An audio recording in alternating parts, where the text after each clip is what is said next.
All right, back to some more videos, guys. I have figured out a way to record me actually doing the notes on the Smart Notes. So we'll try and do them through this way from now until whenever we're done with all of this. So here we go. So these are the notes for the applications of volume, which basically is just a better way of saying volume word problems. So the first thing is always read it carefully. If you need to, circle, underline the important information. Draw a picture if you're not given one. Those are important. Figure out the formulas you need and then solve those formulas. And then if there are multiple pieces, either add or subtract according to what your question is asking. So our first problem, we have a diagram of Eric's pool, and he plans to fill the pool to a depth of 4 feet with a garden hose that has an 80 cubic feet per hour flow rate. So how many hours will it take to fill the pool? So here is a diagram of what the pool looks like. It's not the diagram of the water in the pool. So the pool itself is 4.5 feet tall, but it says we're only filling it to a depth of 4 feet. So just go ahead and change that 4.5 to 4 feet. And then in order to find the volume, remember we have to find the area of the circle of the base, then multiply it times the height. So in order to find the area of a circle, we need the radius. If the diameter is 27, half of that, so r equals 13.5. So we're going to find the volume first. So to do that, just a shortcut, so we have radius squared times the height times pi. So we have 13.5 squared times 4 times pi. 13.5 squared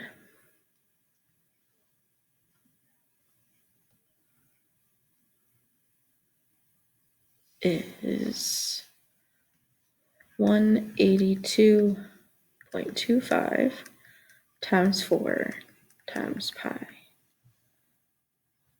So 182.25 times 4.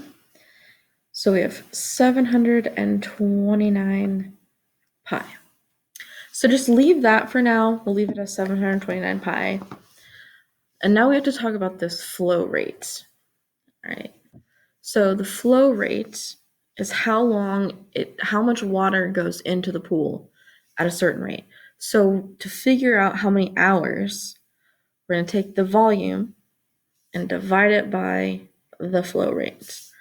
So we have 729 pi divided by 80. So we're just going to do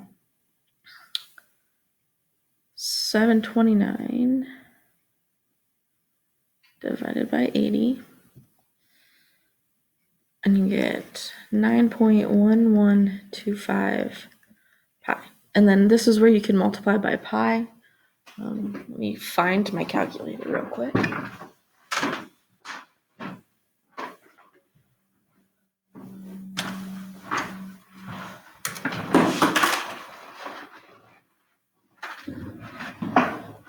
Just dropping all kinds of things. So we have 9.1125 times pi, which is, and you can just round to like 2 decimal places. So it's 28.63 hours. And there we go. So it's going to take over a whole day to fill the pool up at the rate that it's given. So our next one. So Caitlin must build a sandcastle in the form of a square pyramid for a project. She's bought 3 bags of sand, each containing 1,200 cubic inches of sand. So she wants to know if she'll have enough to build her sandcastle. So we define the volume of this pyramid first. So we need to find the area of the base. So the area of that square, that's easy. So we have 25 times 25, which is 625. And then to find the volume, you take the area of the base, so 625, times the height, so 18. You can either multiply by 1/3 or divide by 3, and I'm just going to write it as divide by 3. So 625 times 18 divided by 3. I'm just typing it all in at once, so you get 3,750. Now, that's the total volume, so this is in inches cubed. If she has 3 bags of sand, we want to figure out the total amount of sand that she has. So we're going to take 1,200 and multiply by 3. So she has 36 cubic inches of sand.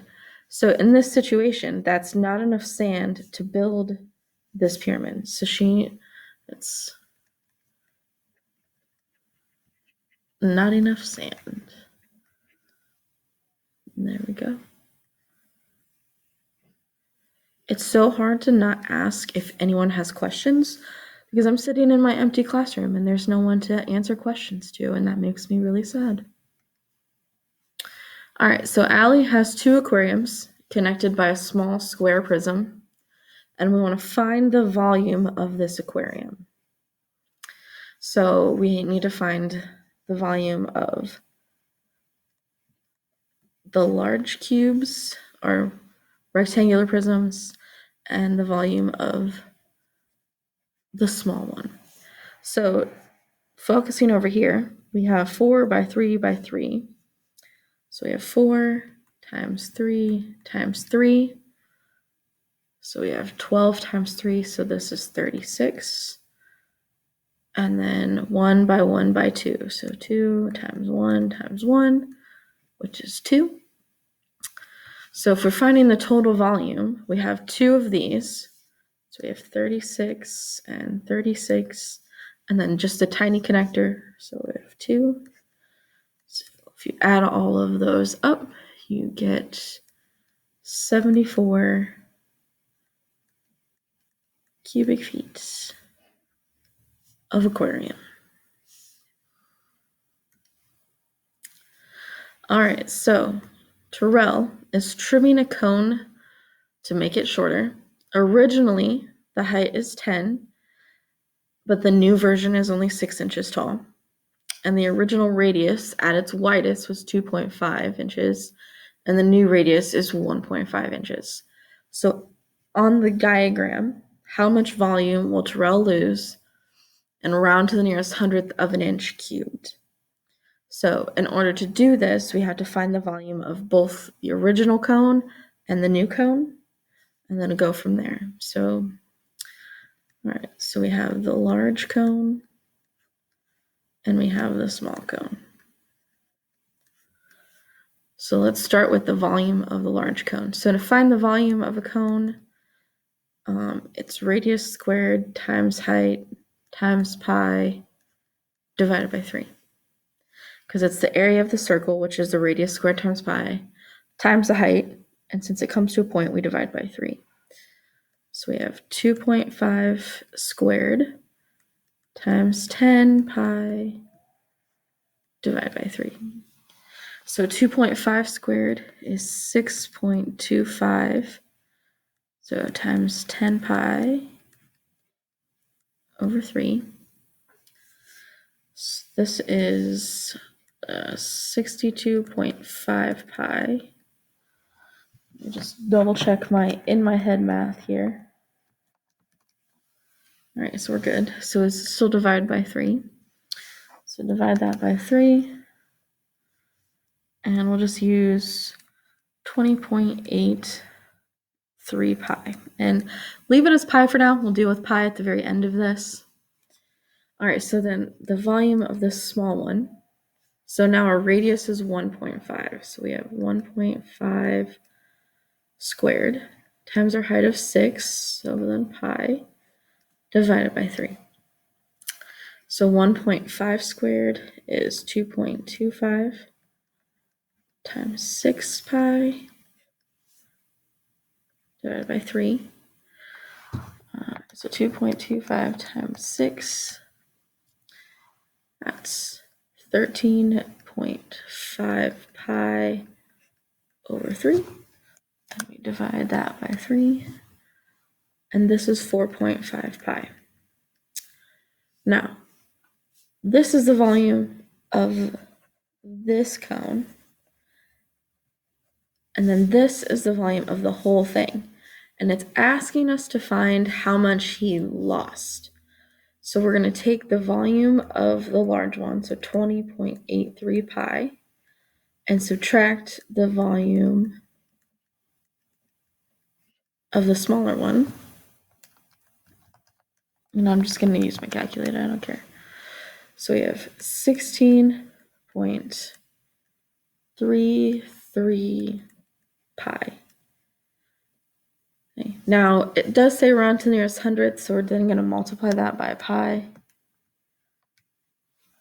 So he's losing 51.30 cubic inches of volume by taking that much of the cone away.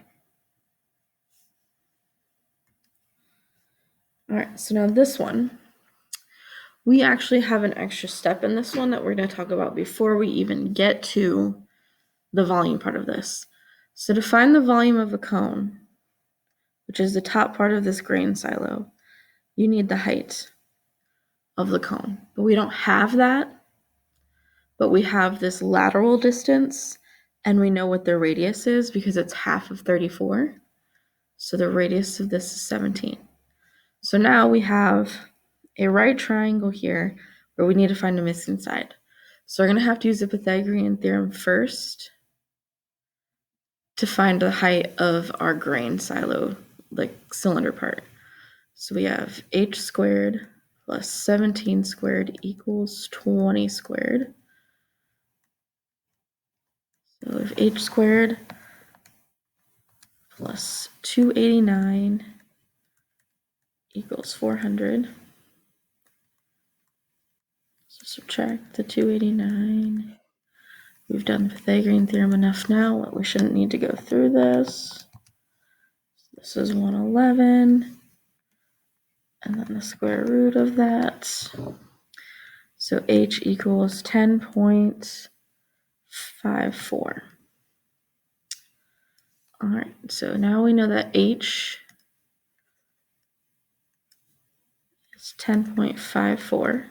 And now we can find how many hours it will take to fill our grain silo. So we need to, let's start with the cylinder at the bottom. So we have to define the volume of a cylinder. It's the area of the base, so radius squared, so 17 squared, times the height of 12 times pi. So we said 17 squared down here was 289 times 12 pi. So 289 times 12 is 3,468.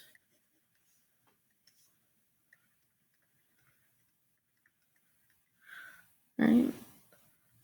Leave that there for now. And now we're going to find the volume of our cone, which is this almost this exact same formula, except for we have a different height and we're going to divide by 3. So 17 squared times this height that we found, so 10.54 pi, and then we're going to divide all of that by 3. So we have 289 times 10.54 pi.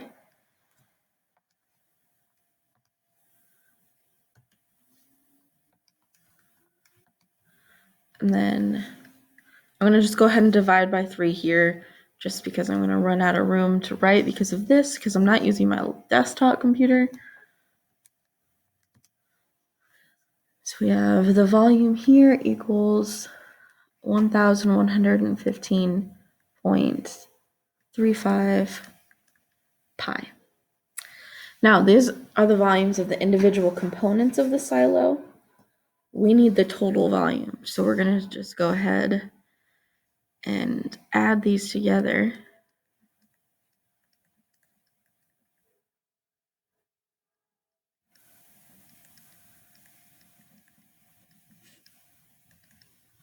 All right, now I'm just gonna use a calculator. So 3468 plus 1015.5. So this is 4,483.35 pi. All right, now multiply this by pi at this step, because in order to get the accurate hours, we need this multiplied by pi. So this is now, so the total volume is 14,084.86. Now, to get the rate, we're going to take that volume, and divide by the 156. So divide this by 156.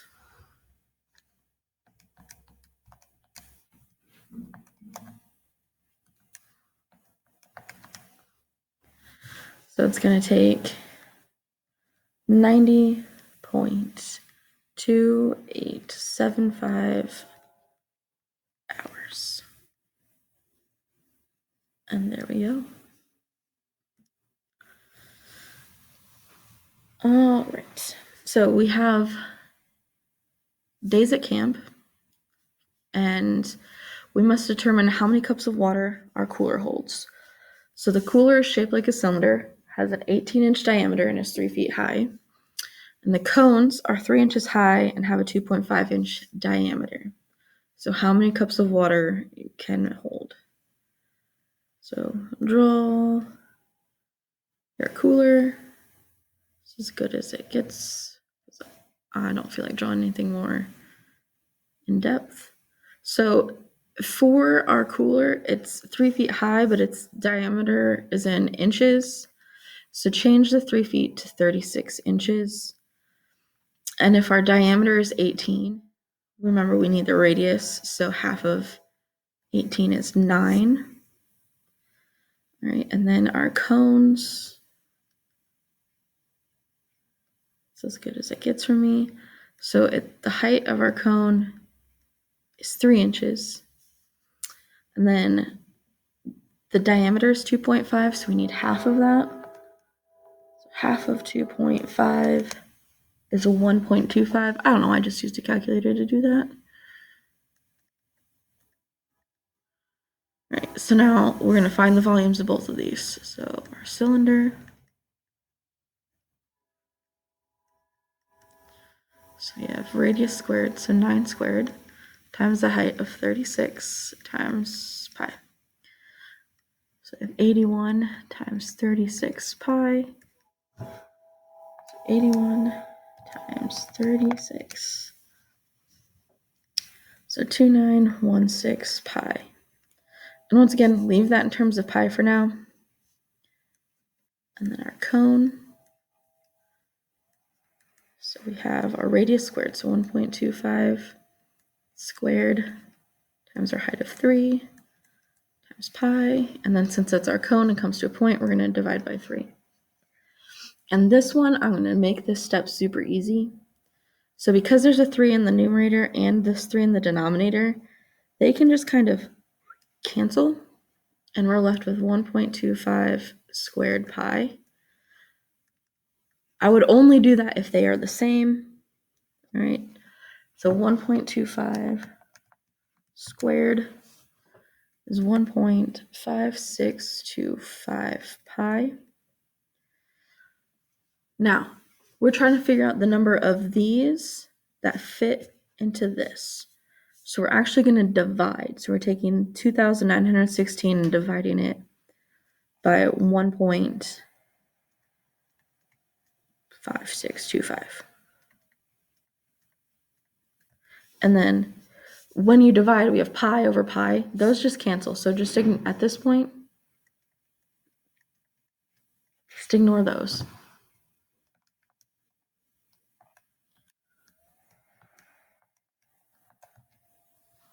So you can get 1,866.24 cups out of that cooler. And there we go.